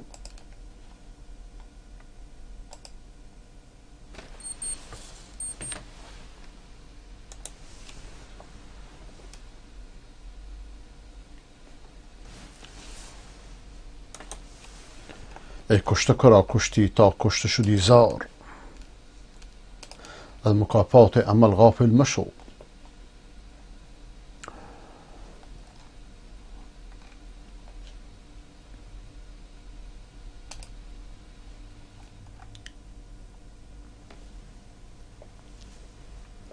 سلام. مرد همسرش را یک طلاق داده، بعد پشیمان شده، دوباره نکاح کردن لازمه؟ نه، مرد حق 3 طلاق داره. مادامی که 1 طلاق داده هنوز 2 طلاق مونده. ولی خب بارها عرض کردم مسائل طلاق و ارث خیلی حساسه. اینها رو در مقابل یک عالم بنشینید، الفاظ طلاق رو ببینه، از 2 طرف بشنوه.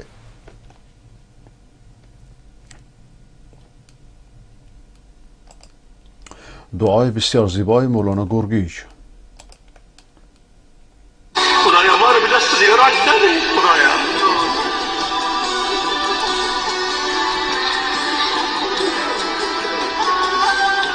خدایا دیگران بر من رحم ندارن، بر من رحم نمی کنن. خدایا تو ارحم الراحمینی. خدایا اون کسانی که علیه ما چنگ و دندان تیز می کنن، خدایا نابودشان بگردان. خدایا که علیه قرآن ما، علیه سنت ما، علیه مسجد ما، علیه عالم ما، علیه طلاب ما، علیه مسئولین نقشه می کنن. خدای نقشهایشان را فرام بگیر. آمین. آمین یا رب.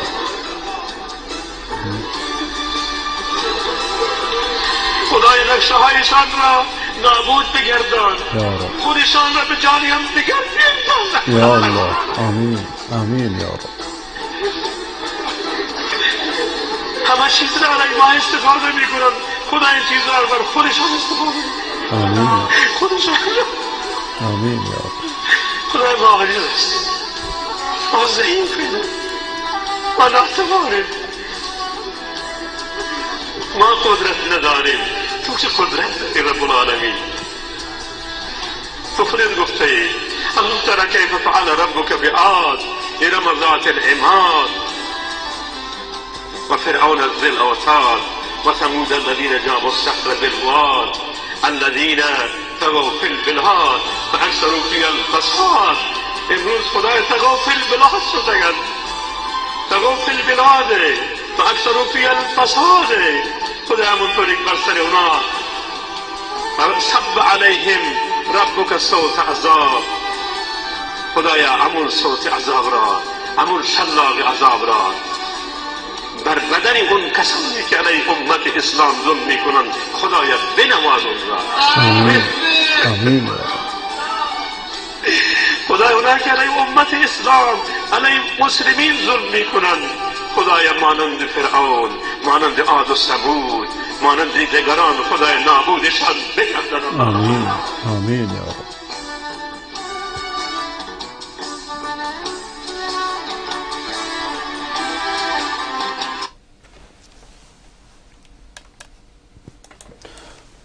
کسانی که در پشت خدایا ما رو به دست کلیپ های دینی موسیقی میذارند کار بسیار بدی میکنند.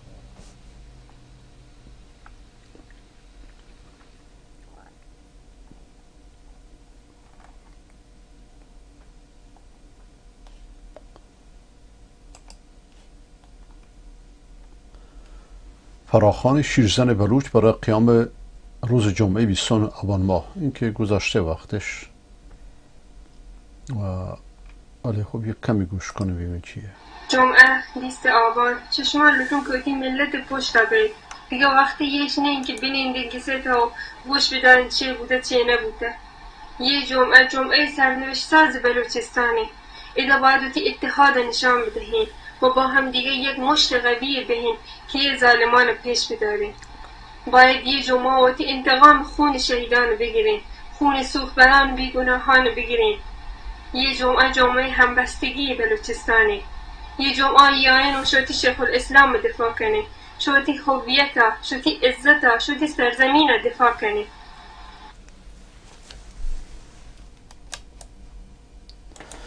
اینو باید دیروز میفرستادید بر من یا دیشب.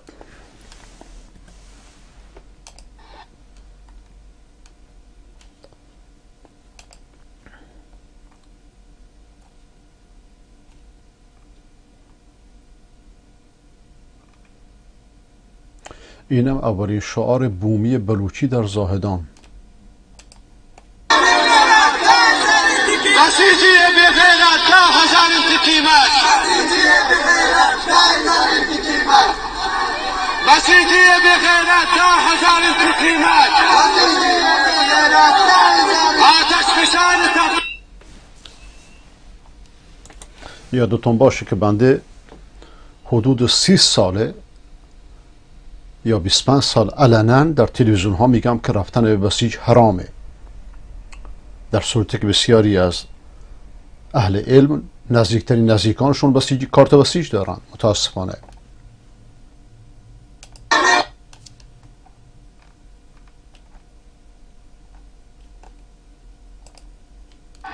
زاهدان 20 آبان ماه مامورایی که جمع شدن در اینجا برای مردم، ولی جرئت نمی‌کنن بیان بیرون. مردم هم بیرون هستن.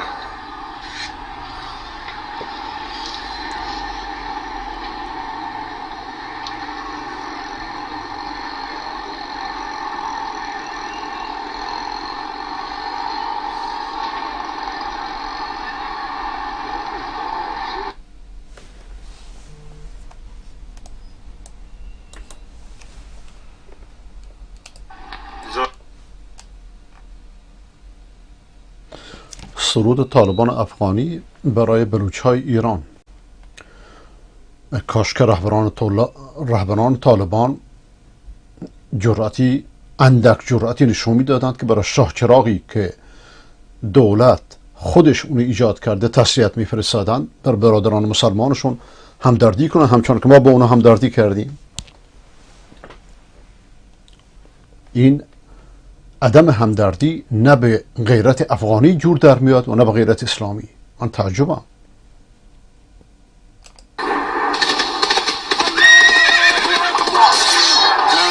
چنگیزی دوران حکمداران ایران، اهای چنگیزی دوران حکمداران ایران، رواداری تو ظلمت برای این بلوچان، رواداری تو ظلمت برای این بلوچان، اهای ظالمی خونخوار حکمدارانی بدکار، آهای ظالمی خونخوار حکمدارانی بدکار، بترس از ای مظلوم تو ای خاصمی مکار، بترس از ای مظلوم تو ای خاصمی مکار،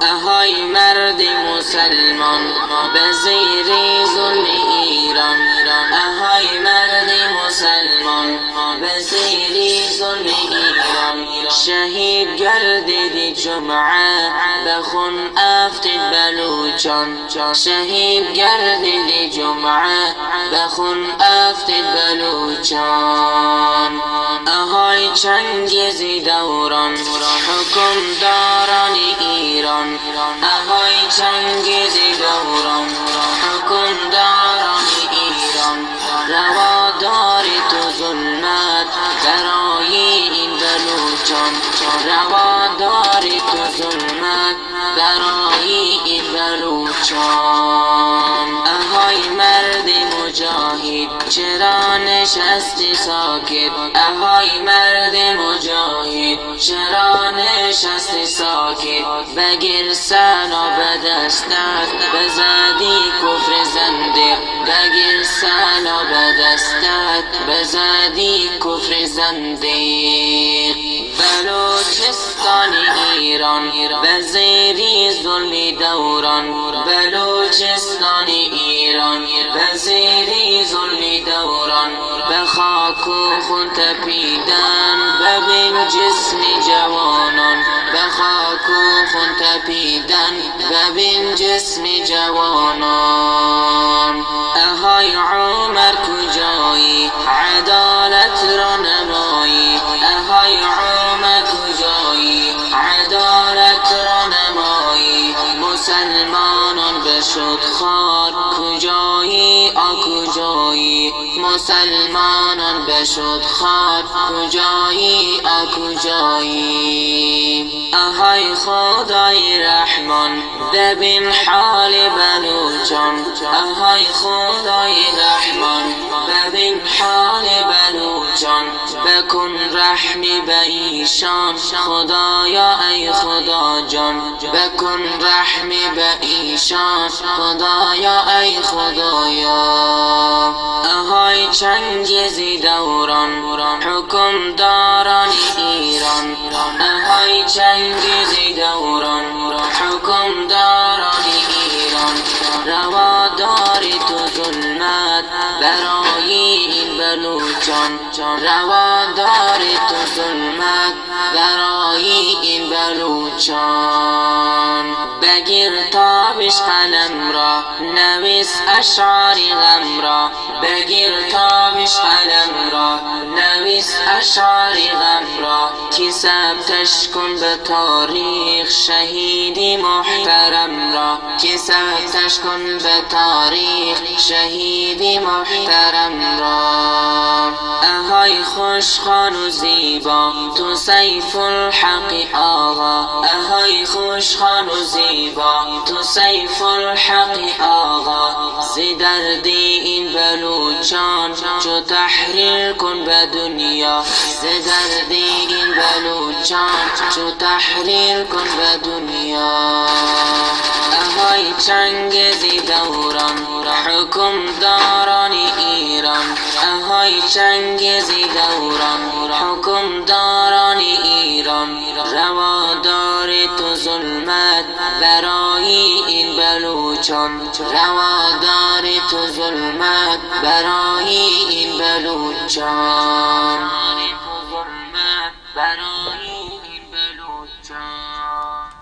به فرمایشی بانو آسکانی و بانو مجاهده به شاعری محترم بانو تابیش به صدای سیف الحق آقا کاش که خود مسجد مکی آوای مکی یه سرودی از این تراژدی خونین درست کنن.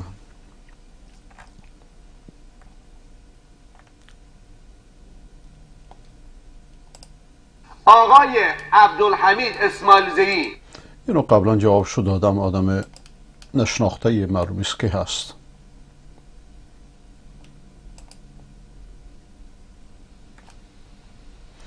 در رابطه با تارک نماز توضیح بده. آیا تارک نماز کافر هست؟ اهل علم در این مورد اندک اختلاف نظر دارند. بسیاری از فقها میگن که مادامی که منکر نیست کافر نیست، لیکن اهل حدیث و غیر مقلدین به صریح سخن پیامبر خدا صلی الله علیه و سلم استشهاد میکنند که دلیلشون قوی تر از دیگرانه. من ترکها فقط کفر، کسی که نماز رو ترک کنه کافر میشه و شیخ بن باز اینو به خوبی توضیح میده. آقای محمد این کلیپ امروز زاهدان تظاهرات بله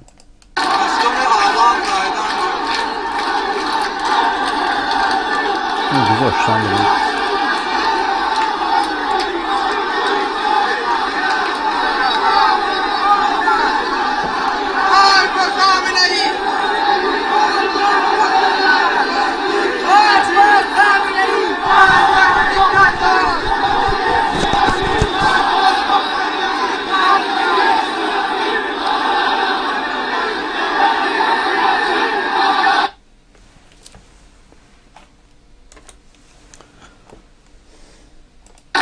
سراسر ایران مرگ بر خامنه ایه، اما این کذاب دجال حاضر است که قدرت ترک کنه.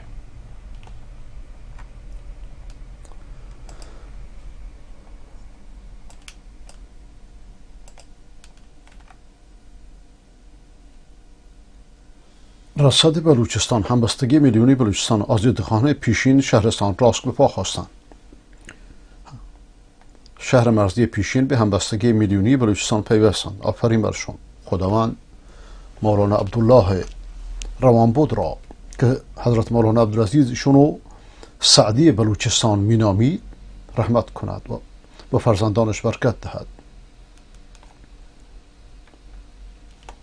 این هم از تظاهرات پیشین.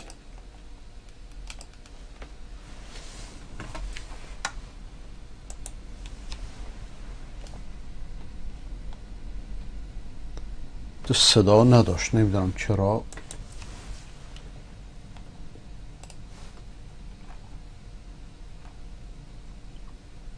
آزادی خواهان سراوان با آتش زدن لاستیک خیابان‌های شهر را بستند. همکنون آزادی خان اینا صبح داره میاد. آزادی خان سراوان با آتش زدن لاستیک. بله. خداوند شیخ علی دهواری را رحمت کند که قزوینی و قزوینی های پلید وقتی جرأت مناظره با او را نداشتن ترورش کردند.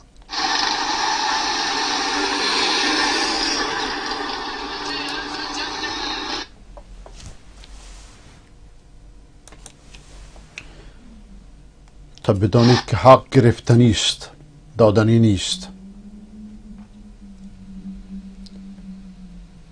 تیراندازی نیروهای سرکوبگر خامنه‌ای به سمت آزادیخواهان در راسک.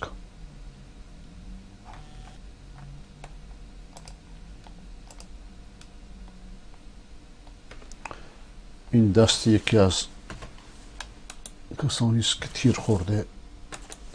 خداوند شفاش بده.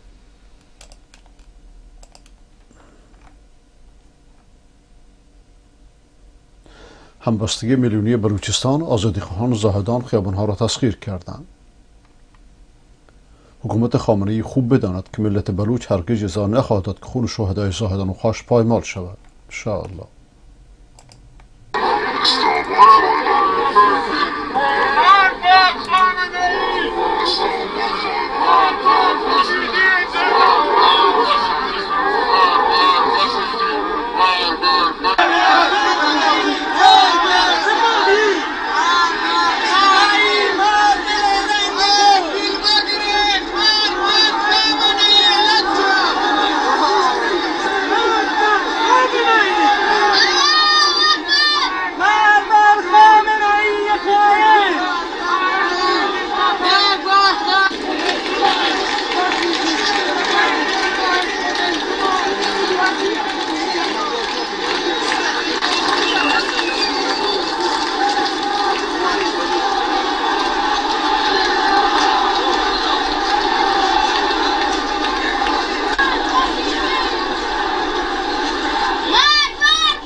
تیراندازی نیروهای نظامی به سمت آزادیخواهان بلوچ در ایران شهر.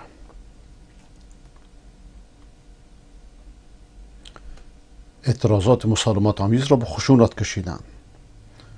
اعتراضات در شهرهای مختلف بلوچستان همچنان ادامه دارد. اینجاست که واجب علما و اهل علم دو برابر میشه. چرا اهل علم اولیای امور دینی مردمند به این خاطر؟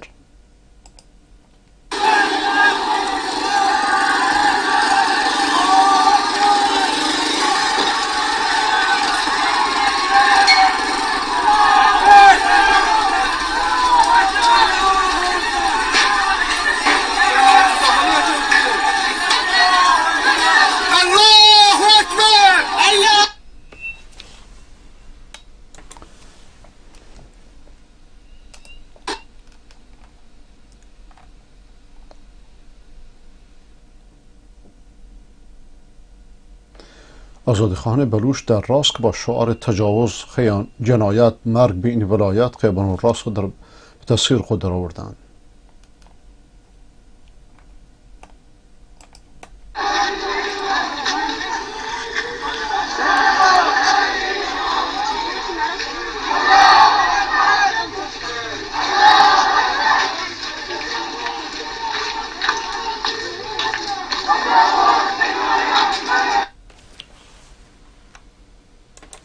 خداوند به کوشش ها و جوانمردی ها و دلیری های مولانا نقشبندی هم پسر و هم پدر برکت دهد و اینها را در میزان اعمالشون بنویسد که در تاریخ بلوچستان اینها ثبت خواهد شد.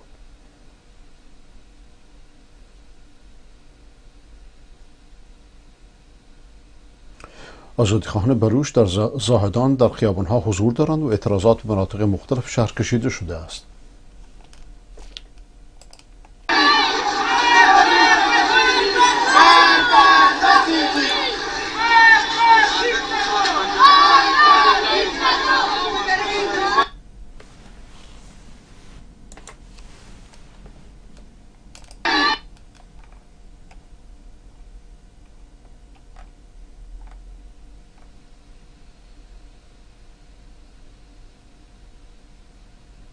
آزادیخانه خاش در حال پیشروی برای تسخیر خیابان‌های این شهر.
سراوان به پا خواست.